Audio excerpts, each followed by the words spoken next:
Seja muito bem-vindo, muito bem-vinda a mais um vídeo da série Perguntas Técnicas na Prática. Sou o professor Daniel Escotar e nessa série eu respondo várias dúvidas que vocês vão deixando aqui pra gente durante a semana, seja nas nossas redes sociais como no Instagram, no Facebook, no YouTube, até mesmo aí na comunidade dos alunos. Os alunos de nossos cursos têm uma comunidade específica onde podem interagir, deixar lá suas dúvidas e eu vou tirando aqui algumas dúvidas e trago aqui para vocês. Normalmente, dúvidas bem práticas, para que a gente possa esclarecer e bater um pouco desse papo. E hoje tem muita dúvida interessante, que vai desde correção do solo, adubação orgânica, manejo aí de milho com braquiária, que é um tema muito interessante, entre outros temas que nós vamos estar trabalhando. Então, fica com a gente até o final. Preview.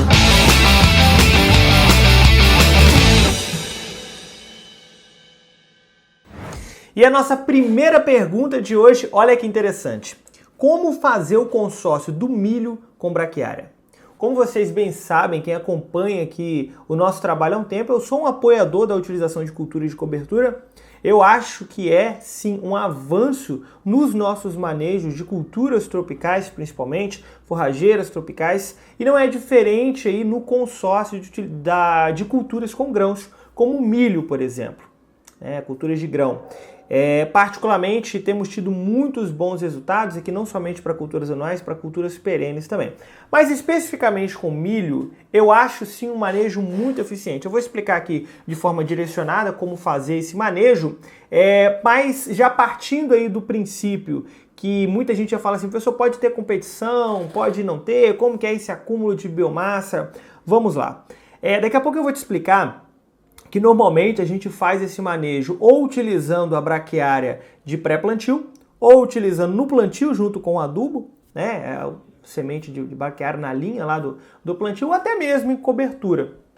Então, se você fizer esse manejo mais convencional, que é utilizando ali na linha de plantio, ou até mesmo em pré-plantio, quando o milho atingir ali a sua fase de maturação fisiológica, automaticamente a braquiária ela vai estar lá já como cultura já formada. Logo depois, então, vai vir a colheita do milho. Quando fizermos, então, a colheita do milho, cerca de 30 a 40 dias depois, você já vai ter aí a área formada para pastejo. Então, funciona, sim, muito bem. Como eu disse anteriormente, agora no início dessa pergunta, nós temos 3 formas de estar fazendo. A primeira, a mais convencional, é a gente utilizar a braquiária na linha de plantio. Neste caso, então, você pode estar utilizando a semente junto com o adubo, ou até mesmo se você utiliza a plantadeira com a terceira caixa, neste caso você pode estar utilizando também. Então, junto com o plantio, junto com a adubação de plantio, a gente utiliza a semente. Uma outra forma é você estar fazendo pré-plantio, que também funciona, ou até mesmo em cobertura. No geral, no plantio e no pré-plantio, nós temos um aproveitamento de biomassa muito maior. Então, nós temos aí um aproveitamento maior de biomassa por conta aí do tempo que nós vamos ter de crescimento. E aí as pessoas perguntam o seguinte, professor, mas não vai haver competição entre a braquiária e o milho? Sim, pode haver competição, mas calma, que essa competição ela não vai prejudicar a produção de milho. No geral, o milho se sobrepõe à braquiária na absorção de água e de nutrientes. Mas professor, neste caso então a braquiária ela vai conseguir se desenvolver? O que acontece? O que a gente tem observado? Que até no período em que o milho ele chega antes do seu processo de maturação fisiológica, ele se sobrepõe e a braquiária tem um crescimento aí meio que prejudicado. Ela cresce menos, perfilha menos, porque há ali uma competição e o milho acaba absorvendo mais água, mais nutrientes, competindo por luz também. Então essa sombra ocasionada ali, ela prejudica um pouco a braquiária. Mas vai chegar um momento em que o milho vai entrar na sua fase de maturação fisiológica. Quando o milho entra na fase de maturação fisiológica, o milho ele cessa a absorção de água e de nutrientes. Neste momento, então, a braquiária retoma o seu desenvolvimento e logo depois, um período depois, nós teremos a colheita do milho, arranquio, enfim, e a braquiária ela passa a perfilhar e passa a desenvolver. Então veja que sim, há uma competição, mas essa competição não chega a prejudicar o desenvolvimento do milho, e após a colheita do milho, após, na verdade, a fase de maturação fisiológica, a braquiária retoma o seu desenvolvimento. Quanto ao espaçamento, as pessoas perguntam, preciso estar modificando o espaçamento? Nós já vimos vários trabalhos onde se modifica sim o espaçamento, adensa um pouquinho menos, abre um pouco mais o espaçamento do milho para ter um melhor aproveitamento, mas no apanhado geral, quando a gente vê a maior parte do desenvolvimento desses trabalhos e no campo, né, questões mais práticas, a gente observa que não há necessidade de estar modificando o espaçamento do milho. Então você pode utilizar o mesmo espaçamento que você já utilizava, apenas adicionando a braquiária, que por estes motivos que eu acabei de falar agora, não vai haver prejuízos aí no crescimento e no desenvolvimento do milho. E como eu disse no início, eu sou sim um apoiador da utilização de culturas de coberturas. A gente vai ter sim um aumento de biomassa, nós vamos ter uma melhora na qualidade orgânica do solo, nós vamos ter um melhor aproveitamento do nosso solo. Produtores de milho geral, apesar de estar fazendo algum tipo de rotação, até mesmo algum tipo de consórcio, quando a gente fala em utilização para pastejo, a gente tem um aproveitamento até de 90% do tempo de utilização do solo. Isso daqui é muito interessante. E sem contar o fato de que podemos sim adotar o sistema de plantio direto, que neste caso vai agregar ainda mais valor à nossa produção. A nossa segunda pergunta de hoje é a seguinte: adubação verde junto com a orgânica pode ter algum problema de excesso de matéria orgânica? Vamos lá. A adubação verde é sim um manejo muito interessante, muito eficaz, que pode trazer bons resultados para o nosso solo e para a nossa produção. Agora, tem tido essa preocupação com se eu utilizar matéria orgânica e ao mesmo tempo utilizar adubação verde, será que eu não vou exceder muita quantidade de matéria orgânica no solo? Vamos lá. Toda a questão aqui está na dosagem que você vai estar utilizando e o parcelamento. A adubação orgânica ela é muito diferente da adubação mineral simples ou até mesmo formulada quando a gente fala em disponibilidade e liberação. Nós temos adubos minerais que na mesma semana já estão fazendo aí a sua liberação, dependendo da sua solubilidade. Quanto à matéria orgânica, ela precisa de um período maior para estar fazendo, para estar liberando, para estar trazendo esses nutrientes, para estar se decompondo, para estar se bioestabilizando. Então ela precisa de um período muito maior. Para que você entenda, existem nutrientes que vão estar sendo liberados na matéria orgânica e demoram um ano para estar liberando 50% desse nutriente e os demais lá no segundo, terceiro, até mesmo no quarto ano. Então veja que tem aqui um período de liberação. Mas esse período de liberação ele não é ruim, ele acaba sendo bom se você fizer um manejo correto. Porque o que nós queremos é que esses nutrientes e essas condições orgânicas do solo, elas sejam liberadas de forma lenta, mas de forma constante, para que eu melhore a minha questão orgânica do solo, para que eu melhore a minha condição orgânica do solo. Então isso daqui ele é muito interessante. Então o manejo orgânico ele deve ser pensado a longo prazo. Eu vou criar reservas de nutrientes, eu vou melhorar minhas condições orgânicas do solo e aí vão para condições físicas e químicas do meu solo. Então veja que a grande questão dá para fazer a utilização de adubo verde, dá para fazer a minha adubação verde junto com a adubação orgânica, mas pensando no longo prazo. Por quê? Se você quiser sobrecarregar o solo com um adubo orgânico junto com um tipo de leguminosa, junto com um tipo de adubação verde, aí sim eu posso estar prejudicando meu solo. Vamos supor que você tem um planejamento aí de colocar 20 toneladas por hectare de escama de frango e ainda fazer uma adubação verde. Aí você vai e excede 30, 40 toneladas desse material, mais mais o adubo verde, mais alguma leguminosa que você esteja utilizando. Então, além da toxicidade dessa substância que você está utilizando, que pode haver uma grande liberação de amônio e prejudicar aí a sua cultura e até mesmo o seu solo, você também excede a quantidade de nitrogênio. E aí lembra que esse nitrogênio que está ali, ele vai passar pelo processo de nitrificação. E o processo de nitrificação, ele libera muito hidrogênio no solo. Então, um excesso, sim, pode estar ocasionando problemas de toxicidade. Mas se você fizer o planejamento bem feito, no longo prazo não tem prejuízo. Pelo contrário, vai ter muitos benefícios, tanto benefícios orgânicos, benefícios físicos, benefícios químicos e principalmente uma criação de reserva de nutrientes, que é o maior ativo que o produtor pode ter. Terceira pergunta: quais os cuidados na adubação de cobertura de nitrogênio e potássio de milho sequeiro para não queimar as plantas? Vamos lá. Nós estamos falando de substâncias diferentes, tanto nitrogênio quanto potássio. Apesar da mobilidade alta destes dois nutrientes, vai depender muito do insumo que você está utilizando. No Brasil, pegando pelo potássio primeiro, o insumo mais utilizado é o cloreto de potássio. O cloreto de potássio ele é um adubo com índice salino alto, porém com uma boa porcentagem de potássio.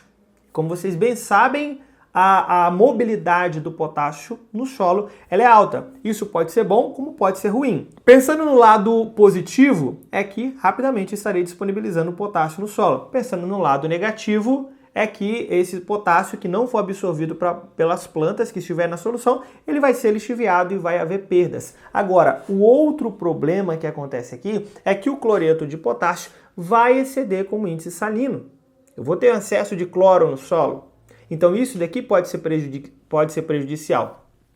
Como não estamos falando de adubação de plantio, porque se fosse na adubação de plantio os prejuízos seriam ainda maiores, porque esse contato do cloreto de potássio com a semente ele é muito prejudicial para a germinação, em cobertura você não terá tantos problemas. O que você vai precisar fazer é aumentar o seu parcelamento. Agora, quando falamos do nitrogênio, o nosso principal adubo que nós utilizamos no Brasil é a ureia, que é um adubo amoniacal. A ureia tem características de alta volatilização, ou seja, perdas de amônia, perdas de nitrogênio para a atmosfera. E essas perdas acontecem principalmente quando o solo está muito seco, quando o ambiente está muito seco. Para que eu evite as perdas por volatilização, o meu solo precisa estar úmido. E aí entra na grande questão do nosso colega aqui, que ele está falando de um milho sequeiro. Milho sequeiro é aquele que eu não vou estar fazendo a irrigação, mas que eu posso estar aproveitando a água das chuvas. Então veja que eu preciso tentar fazer o meu planejamento para que a minha adubação nitrogenada com ureia aconteça no período das águas, ou no período de maior intensidade de chuva, onde eu consiga manter o meu solo úmido para ter um bom aproveitamento, pelo menos nas primeiras semanas. Entende? Então eu preciso fazer esse planejamento. Caso contrário, como a primeira adubação de cobertura ela vai acontecer quando a planta ainda está em formação, e essa quantidade de amônia liberada por volatilização por conta do ambiente seco pode ocasionar sim algumas queimas e alguns prejuízos. Então os primeiros cuidados é um bom parcelamento para que você evite quantidades muito grandes de uma única só vez e escolher fazer adubação em período em que o seu solo esteja se mantendo úmido. Eu sei que se você está falando de um milho sequeiro, você não pode controlar as chuvas, você não tem essa capacidade, mas você pode fazer um planejamento para que esses momentos ocorram no período aí que está acontecendo alguma chuva, em que o ambiente, o solo não está tão seco. A nossa quarta pergunta de hoje é a seguinte: o calcário leva quantos meses para fazer efeito no sistema de plantio direto, sendo ele com um PRNT de 90% e sem incorporar? Vamos lá, nós vamos ter que dividir essa pergunta aqui em duas partes. Primeiro, como acontece o tempo que o calcário precisa para estar fazendo efeito. Normalmente, o calcário a gente tem uma média de 90 dias para que ele consiga trazer o seu efeito ao solo. Vale lembrar que não é que o efeito do calcário todinho aconteça em 3 meses. Isso aqui é algo que você não pode confundir. Nós estamos falando que ele vai conseguir sim fazer uma boa elevação da saturação por base, uma boa elevação do pH, neutralizar ali a acidez do solo, que é um ponto importante. Mas esse efeito ele continua acontecendo de forma gradativa. Então nós precisamos aí de pelo menos 3 meses. O PRNT ele influencia nesse caso.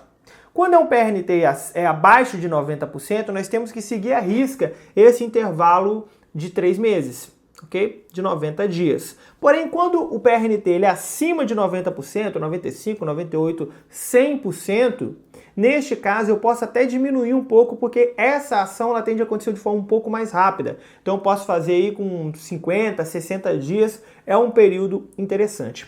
Acontece que ele não muda tanto para o sistema de plantio direto, com exceção de alguns pontos importantes. Quais pontos importantes? Que no sistema de plantio direto, a tendência é que eu tenha uma quantidade maior de matéria orgânica no solo, que eu melhore um pouco a minha CTC e que automaticamente esse poder tampão do solo também seja um pouco maior. E quando eu falo no aumento de CTC e aumento do poder tampão do solo, eu estou falando numa resistência maior do solo para ter a sua mudança de pH. E essa resistência ela é muito interessante para que o seu solo não fique ácido, né? Que ele não tenha muito hidrogênio. Porém, vai chegar um momento que ele vai acidificar. Você está falando de uma quantidade de matéria orgânica, você está fazendo adubação de cobertura, adubação nitrogenada. Então, vai chegar um momento que ele vai acidificar e você vai precisar corrigir. Então, neste caso, o seu solo vai ter uma resistência maior também para fazer a correção. Então pode ser que o calcário ele precise de um tempo maior para essa correção, mas a gente não faz dessa forma. O que nós vamos fazer é aumentar a quantidade de calcário. Isso porque o seu solo vai permitir que isso aconteça. E isso acontece de forma automática. Você não tem que aumentar proporcionalmente. O próprio cálculo de calagem vai fazer isso. Porque se você estiver utilizando, por exemplo, o método de saturação por base e a sua CTC está alta, automaticamente a quantidade de calcário no final vai ser maior. Veja. Não sei se você lembra do cálculo de saturação por bases, mas você pega lá a CTC e multiplica pela saturação por bases, né? Pega a CTC e multiplica pelo V2 menos V1, você vai multiplicar. Como o meu fator de multiplicação ele é maior, então o valor final de calcário também vai ser maior. Então, se você utilizar o método de saturação por bases, vai acabar fazendo isso de forma proporcional. Agora, eu estou utilizando o método de elevação por cálcio e magnésio. Então, neste caso, também você vai ter que colocar uma quantidade maior de calcário no final, porque eu vou ter que equilibrar essas bases dentro da CTC.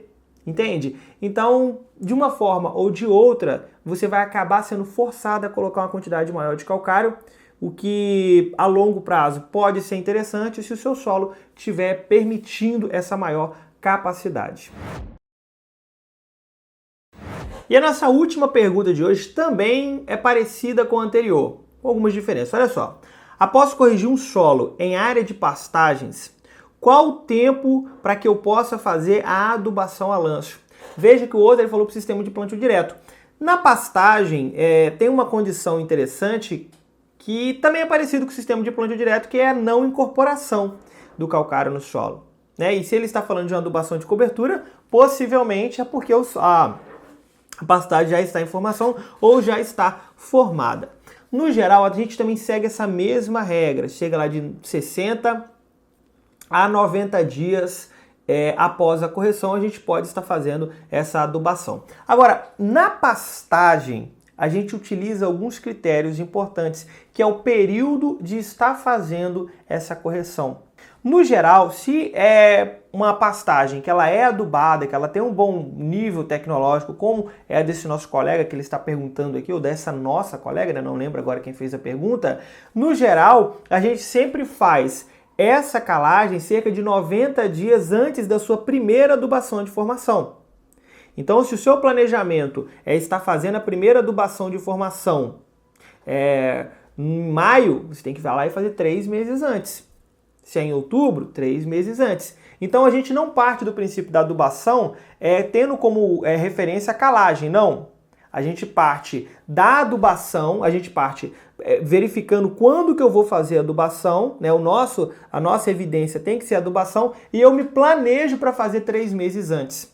Entende? Então, quem tem que estar em evidência não é a calagem, e sim a adubação. 3 meses antes da adubação. Mas, professor, e se eu não fizer a adubação? Quando então que eu vou fazer a calagem, sendo que quem tem que estar em evidência é a adubação? Então, neste caso, a gente escolhe estar fazendo a correção do solo no período das águas. Então, no período das águas seria o momento correto para estar fazendo a calagem. E veja, se eu puder aproveitar esses dois fatores, ou seja, fazer a minha adubação, onde a minha correção do solo, a minha calagem tenha sido feita no período das águas, por eu não poder incorporar o calcário no solo, então o meu aproveitamento vai ser ainda maior. Veja que a gente vai estar fazendo a correção do solo para que o aproveitamento da minha adubação seja muito maior. Porque um solo ácido, ele vai indisponibilizar alguns nutrientes. Saturação por base baixa vai também ocasionar aqui algum tipo de desequilíbrio. Então eu preciso corrigir o meu solo para a minha adubação. Então se eu conseguir conciliar, estar fazendo minha correção do solo no período das águas e estar fazendo minha adubação de 2 a 3 meses depois, eu vou ter um bom aproveitamento. E existem ainda algumas peculiaridades que quando há a possibilidade de estar fazendo aí alguma grade leve no solo, nesse caso é interessante você fazer quando está fazendo a calagem. Isso aqui é muito raro poder fazer isso, né? Fazer essa grade leve no solo é muito raro, mas quando há a possibilidade, faça, para que você tenha uma boa incorporação. E uma outra dica que a gente dá é que sempre que você for fazer a sua calagem, que você faça o rebaixamento da sua pastagem para que tenha um melhor contato do calcário com o solo. Chegamos então ao final de mais um vídeo da série Perguntas Técnicas na Prática. Parabéns por ter ficado até o final. Você que está aí melhorando o seu nível técnico, buscando informação, é isso que faz o crescimento do agro no Brasil. E eu queria te pedir alguns favores. O primeiro deles é que se você está assistindo pelo YouTube, que você dê o seu like, se inscreva se não é inscrito e compartilhe esse vídeo lá nos grupos dos seus amigos, lá nos grupos de trabalho, de estudo. Se você é estudante de agronomia, que compartilhe com seus colegas, técnica agropecuária, você que é produtor rural, enfim, compartilhe com o máximo de pessoas possível. É um conteúdo gratuito que estamos disponibilizando para você. Então, é muito importante que a gente propague esse conteúdo. Se você está ouvindo por alguma plataforma de podcast, como Spotify, por exemplo, ou outra plataforma, compartilhe também, dê essa dica para outro colega, para que ele vá à pesquise e consiga estar utilizando. Se você ainda não utiliza aí as plataformas de podcast, utilize, é muito interessante, porque você pode estar fazendo alguma outra atividade que não requer 100% de atenção e automaticamente ouvindo aí esse áudio, ouvindo aí esse podcast. Beleza? E um outro assunto importante é que se você tem interesse em se especializar em alguma das áreas dentro do agro, a Agricoline tem vários cursos que pode estar te atendendo, que vão desde a área vegetal até a área animal. Para conhecer mais sobre os nossos cursos, acesse www.agricoline.com.br. E eu te aguardo no nosso próximo encontro.